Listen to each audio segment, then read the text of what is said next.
What's up, tribe? How you guys doing? Go ahead and hit that subscribe button, and I hope you like this video. This is your review for 90 Day Fiancé Season 9, Episode 9. So let's go couple by couple. You know how we do.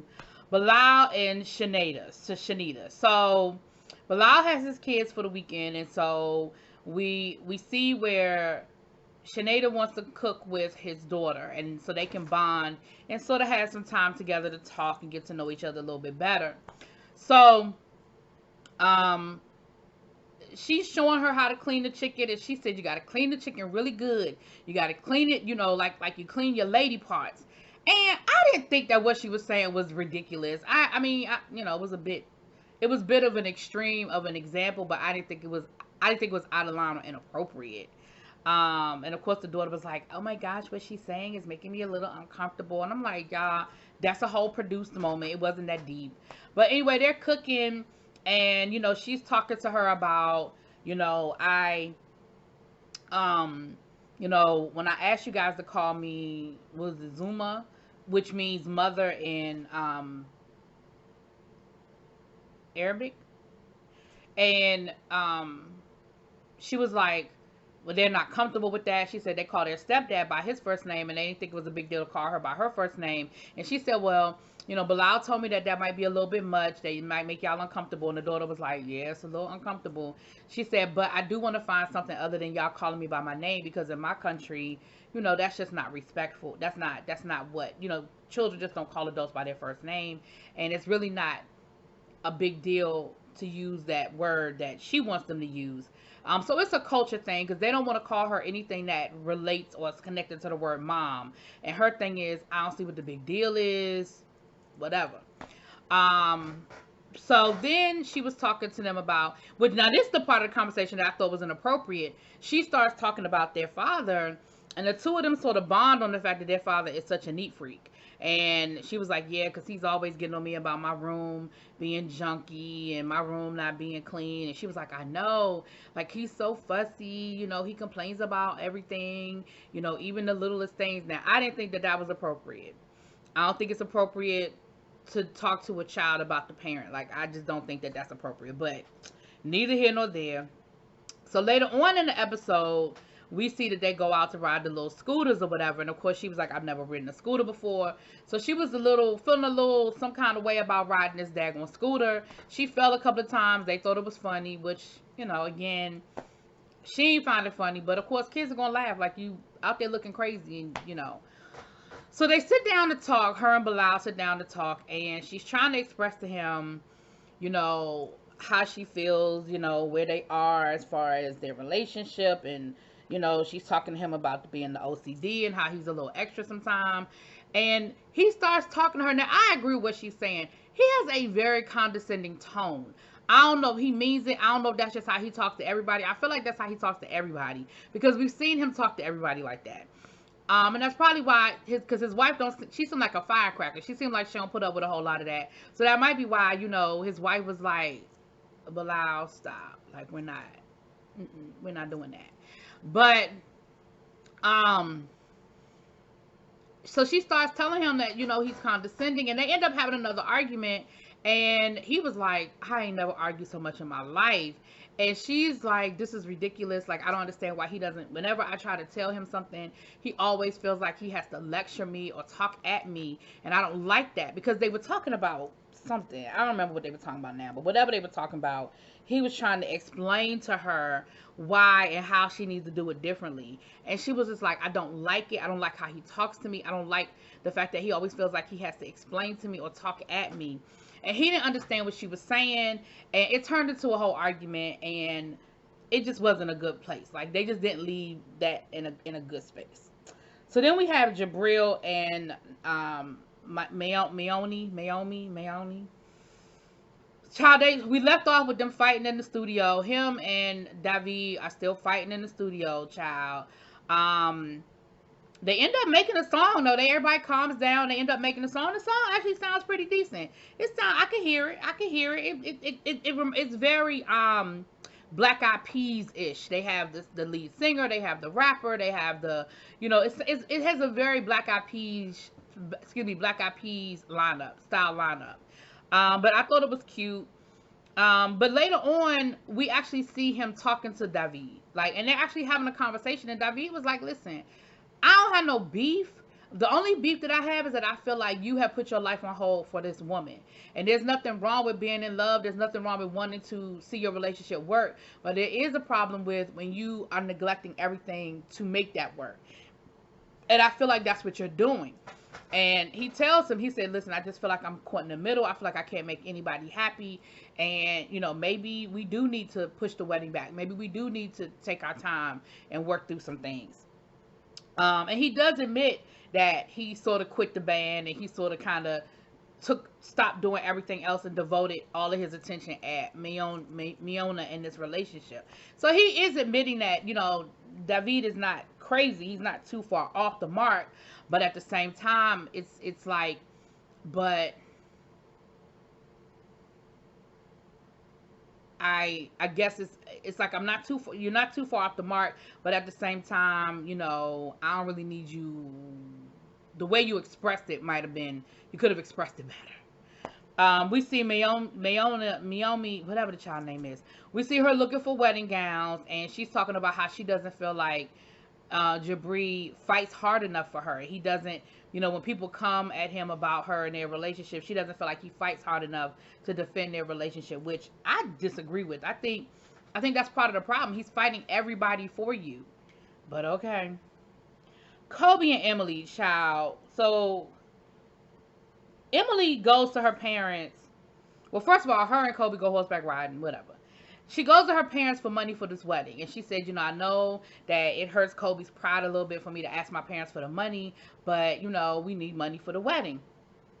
So while she's talking to her parents, her brother going to dry snitch on Kobe and bring up when Kobe told her to shut the F up. And, of course, her father, there's no context. There's no, well, you really, he had asked you nicely 3 times to stop talking and let him do what he was doing before he told you to shut the F up. There was no, you were bugging the hell out of him and you were yelling at him and you were fussing at him and you were talking to him crazy before like none of that. It just made it seem like he just out of nowhere told you to shut the F up. And that ain't even how it went down. So, of course, the father, like any father, he got a problem with it. Like, I would have a problem with it too if I had no context to it. But she tries to tell them, listen, it happened. It's over. Me and him worked through it. Don't worry about it. We're good. And her father was like, nah, y'all not good because I don't appreciate that. Like, I don't like him talking to you that way. Like, I don't think that was the appropriate way for him to talk to you. And she was like, Dad, we're good. We got it covered. We got it taken care of. And he was like, nah, I don't think so. I don't think you got it covered. I don't think you good. So, he agrees to give them the money, but he said, I need to talk to Kobe first because I really need to understand what Kobe plans to do to make money while he's here. Like, I need to understand what the plan is what he's going to do while he's here. So he sits down with Kobe, and poor Kobe, Kobe really thought he was doing something. He starts talking about doing engineering, and hopefully the father can train him to eventually take over the business since he don't have no sons. And father was like, yeah, that's not. He was like, well, did you go to college for engineering? Like, you said something about being a civil engineer. Like, did you go to school for that? He was like, no, I went to high school. He was like, so do you have any formal training? He was like, no, not really. So he was like, yeah, that's not going to happen. Like, he's not going to come in and take over my business. So then he asked him what kind of money he has. And Kobe was like, well, I brought like $4,000 with me to help us get started. And I feel bad for Kobe because Kobe was like, shoot, $4,000 in my country could last us a year. We could be able to buy, we could afford an apartment. That's enough money for me to take care of her for about a year. And her dad was like, yeah, here in America, that's going to last you about 2-3 months. And I'm thinking, in my mind, I'm like, shit, 2-3 months, that's if you eating ramen noodles, like 2-3 months with a baby.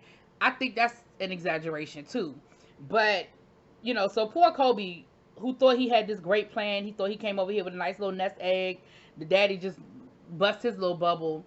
But the reality is he can't work for at least another 2 months. So I don't know what y'all gonna do, in the meantime and in between time. But I thought that was an interesting conversation, child. Thais and Patrick. So Patrick's brother decided that he was gonna have him a housewarming. Okay. He invited people from the job, and these are people that work for Patrick. So it was more of like a welcome party. you know, like morale, like let's get the team together, let's get ready. Like once they explain who all these different people were, because at first I was like, so did his brother just go out and randomly invite a bunch of people to the house just to get on Thais's nerves? But no, these were people that worked with them. These are people that are on his team. These are like his employees, and he had just gotten to town, and it was sort of like okay, the gang's all here. Let's have a little bit of fun before we gotta dig in and get this work going. Of course, Thais didn't like it. She wasn't happy about it at all. But she participated. I mean, she was there. She met everybody. You know, she was she wasn't the life of the party, but, you know, she did show up. Okay. We find out that Thais is still tracking Patrick's phone. Now, rather than Patrick just say, I'm going to delete this app off my phone, and we agreed that she wasn't going to track me once I got to America, he decides he's just going to buy her a new phone. And he told her the catch with this new phone is that you're not gonna track me. Like, this is a new phone that don't have an app on it, or it don't have whatever tracking system she has, because it must be more than find your phone or your location, because he could turn that off from his phone. So like, it must be more than that. But he went to so they went out to eat, and of course she was like, well, why I did that. And come to find out, early on in their relationship, when they first started dating, he was still seeing some other women. Now, honestly, I mean, I can't speak for everybody, but I think that when it's early in a relationship and y'all just got together, I just think that some of that stuff you gotta be like, okay, it happened. It's not like y'all were in the thick of things and y'all were deep into this relationship and he cheated on you. It was more like okay, you still seeing people. We said we was going to be exclusive. All right, you got to wean them people away. You got to get rid of them women. But either way, that's why her trust level is where it is, and that's why she felt like she got to track him. And she told him that, she's not comfortable with that she wants to still be able to track him because she still don't really fully trust him. And his thing is, listen, I done paid my penance. I've done everything you asked me to do, but now that I'm here, like, I'm coming home to you every night. You don't need to track what I'm doing during the day. Like, you don't need to keep up with where I am every minute of the day, because I'm literally right here every night. Child, let's keep going with these couples. Kara and Guillermo. Now, Guillermo wants to have this big wedding at a nice venue, outdoors, and all this good stuff. And Kara just tells him, no, we're not doing that. No. And he's frustrated because he was like, I really don't like the fact that she just shoots me down and she tells me no without really letting me express myself, without giving me an opportunity. She tells me what we're going to spend our money on, what we're not going to spend the money on, even when it's my money, and I don't like that.